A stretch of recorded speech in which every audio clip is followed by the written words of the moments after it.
প্রিয় শিক্ষার্থীরা, তোমরা সবাই ভালো আছো? আমি মোহাম্মদুর রহমান খান, সহকারী শিক্ষক বিজ্ঞান, ভৌত বিজ্ঞান, জুরানপুর অনলাইন ক্লাসের পক্ষ থেকে সবাইকে স্বাগতম। আমি আজকে একটি ক্লাস নিচ্ছি নবম শ্রেণীর বিষয় পদার্থবিজ্ঞান, অধ্যায় হল চতুর্থ, অধ্যায়ের নাম কাজ ক্ষমতা শক্তি। এখন তাকে এর উপর ভিত্তি করে একটি উদ্দীপক আছে, সবাই বোর্ডে লক্ষ্য করা। উদ্দীপকে হলো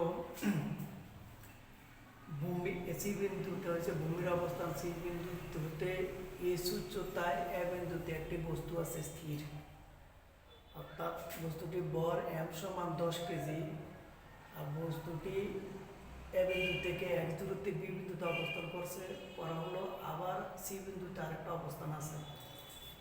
এর উপর ভিত্তি করে 4টি প্রশ্ন।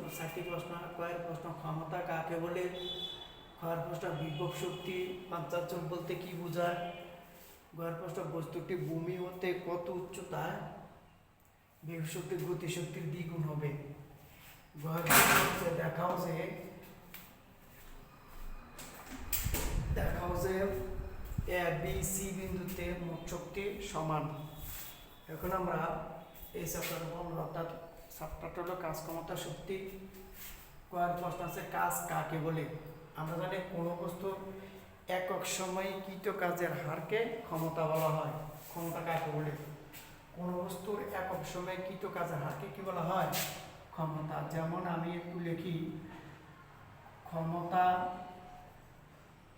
সাধারণত পি দ্বারা প্রকাশ হয়, P is equal two W/T, অর্থাৎ W হচ্ছে কৃত কাজ। এখন W লেখা যায় mgh/T। এখন W হচ্ছে কৃত কাজ, T হচ্ছে সময়, M হচ্ছে বস্তু লোক অথবা ব্যক্তির বল, বস্তুর বল, G হচ্ছে অভিযন্ত্রণ, S হচ্ছে উচ্চতা, T হচ্ছে সময়। এই হলো ক্ষমতার ইকুয়েশন। তাহলে আমরা বলতে পারি কোনো ব্যক্তি বা বস্তু দ্বারা একক সময়ে কৃত কাজের হারকে কি বলা হয়? ক্ষমতা বলা হয়। ক্ষমতার একক হলো ওয়াট। ক্ষয়ের প্রশ্ন আছে বিভব শক্তি 50 জুল বলতে কি বোঝায়, অর্থাৎ কোনো বস্তুকে স্বাভাবিক অবস্থা বা অবস্থান থেকে অন্য কোনো অবস্থা বা অবস্থানে আনলে বস্তু 50 জুল কাজ সম্পন্ন করে, এই অবস্থাকে বলা হয় অর্থাৎ 50 জুল বিভব শক্তি। অর্থাৎ কোনো বস্তুকে স্বাভাবিক অবস্থা বা অবস্থান থেকে অন্য কোনো অবস্থা বা অবস্থানে রাখলে নিলে যে অবস্থান তৈরি হয়, অর্থাৎ প্রতি সেকেন্ডে 50 জুল কাজ করে, তাহলে এটি হলো বিভব শক্তি। গয়ের প্রশ্ন বস্তুটি ভূমি হতে কত উচ্চতায় বিভব শক্তি গতিশক্তির দ্বিগুণ হবে। দেখো, এখন বস্তুটি ভূমি হতে এস উচ্চতায় আছে, এখন কত উচ্চতা, ভূমি থেকে কত উচ্চতা যায় আর বিভব শক্তিটা গতিশক্তির দ্বিগুণ হবে, এটা বের করতে বলছে। তাইলে আমরা ধরি ভূমি হতে x উচ্চতায়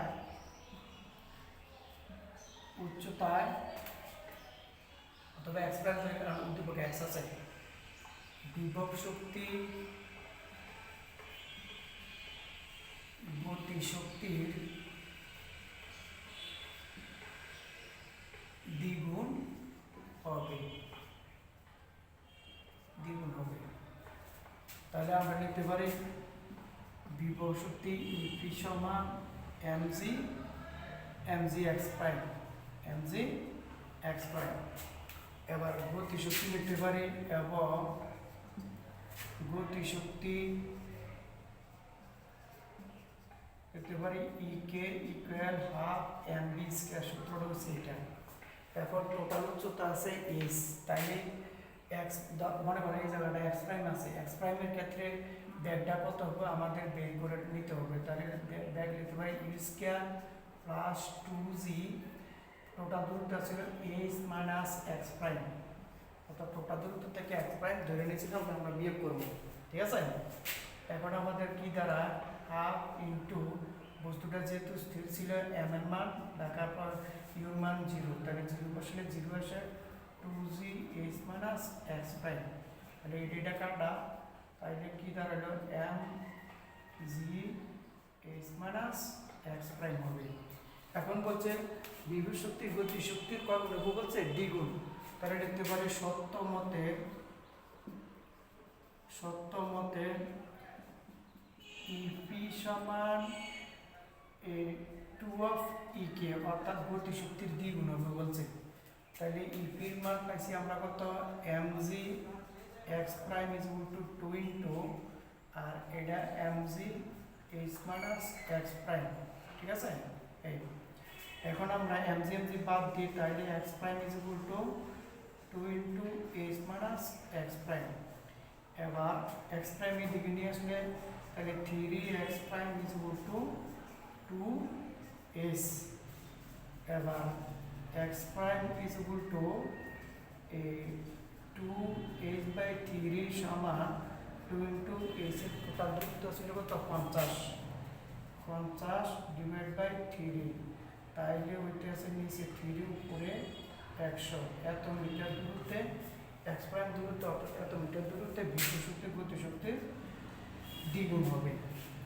এই হলো আমাদের, অর্থাৎ বস্তুটি ভূমি হতে 100/3 মিটার দূরত্বে উচ্চতায় বিভব শক্তি গতি শক্তির দ্বিগুণ হবে। এগুলো গয়ের সমাধান। এখন দেখো আমাদের ঘর প্রশ্ন যায়, দেখাও যে এ বি সি বিন্দুতে মোট শক্তি সমান। তাহলে আমরা ওইটা করে নিই। দেখো কি দ্বারা ওইটা করলে, তাহলে দেখি এ বিন্দুতে মোট শক্তি কি হবে, লিখতে পারি এ বিন্দুতে বিভব শক্তি ইপি সমান mg/s। এখন আমরা মান বসাই, m এর মান কত, 10 ইনটু 9.8 ইনটু s উচ্চতা আছে কত, 50। তাহলে আমাদের এটা হিসাব করলে দাঁড়ায় কত, আমাদের এটা হিসাব করলে দাঁড়ায় 4900 জোল। এটা হিসাব করলে দাঁড়ায় 4900 জোল। এবার দেখা এ বিন্দুতে বস্তুটা কিন্তু স্থির, তাইলে কেন গতি শক্তি নাই, অর্থাৎ ব্যাগ নেই। ব্যাগ না থাকলে তাইলে লিখতে পারে কি, শূন্য। তাহলে সুতরাং এ বিন্দুতে মোট শক্তি ই অফ এ সমান E of B plus E of K সমান দেখা যায় 4900 জোল। এগুলো এ বিন্দুতে গতি শক্তি।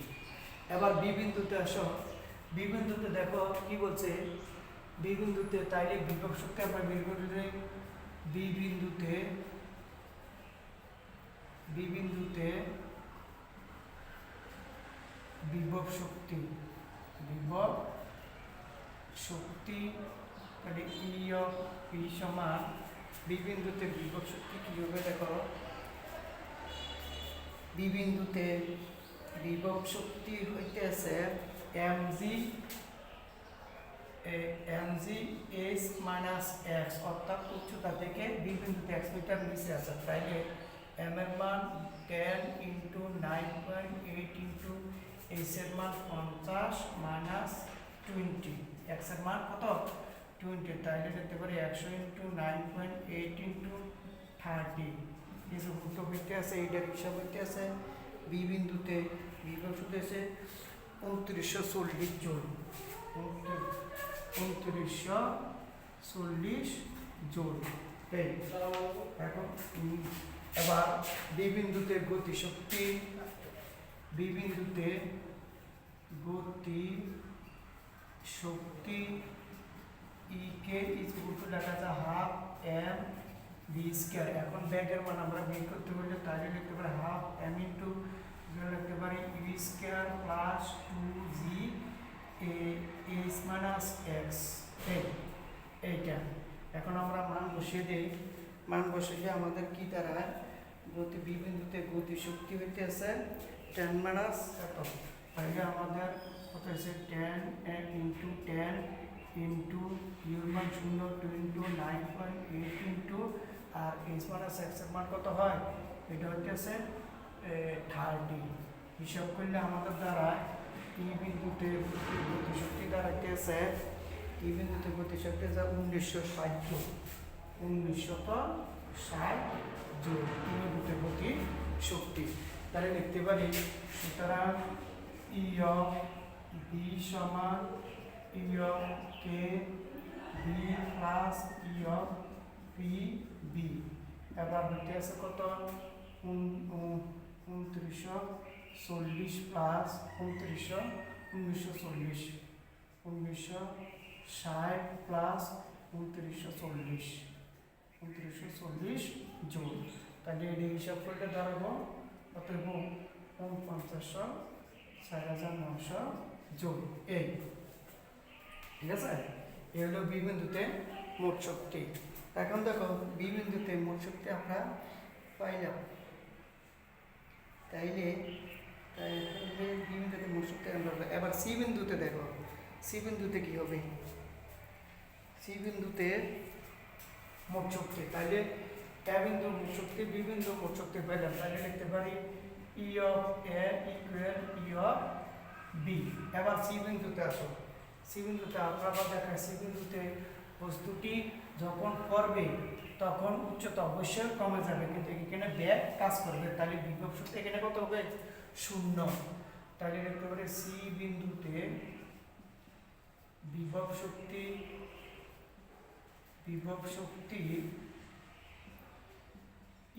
ই অফ সি সমান 0।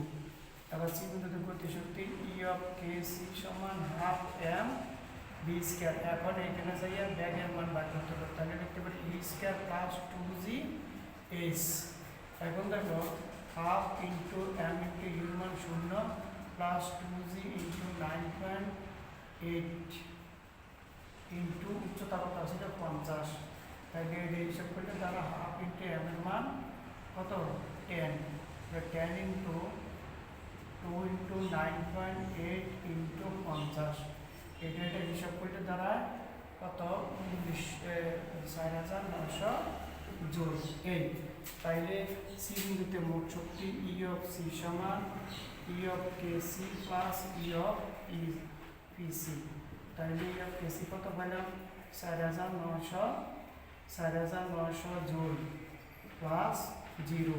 তাহলে কত পেলাম এত 4900 জুল। তাইলে আমরা লিখতে পারি ই অফ সি সমান 0, অর্থাৎ এ বিন্দুতে মোট শক্তি, বি বিন্দুতে মোট শক্তি, সি বিন্দুতে মোট শক্তি সমান, অর্থাৎ নির্দিষ্ট এবং অপরিত। তাহলে অবশ্যই দেখা গেল এ বিন্দু বি বিন্দু মোট শক্তি সমান। এ হলো আজকের সমাধান। সবাইকে ধন্যবাদ। এ বলে আমি ক্লাস শেষ করছি।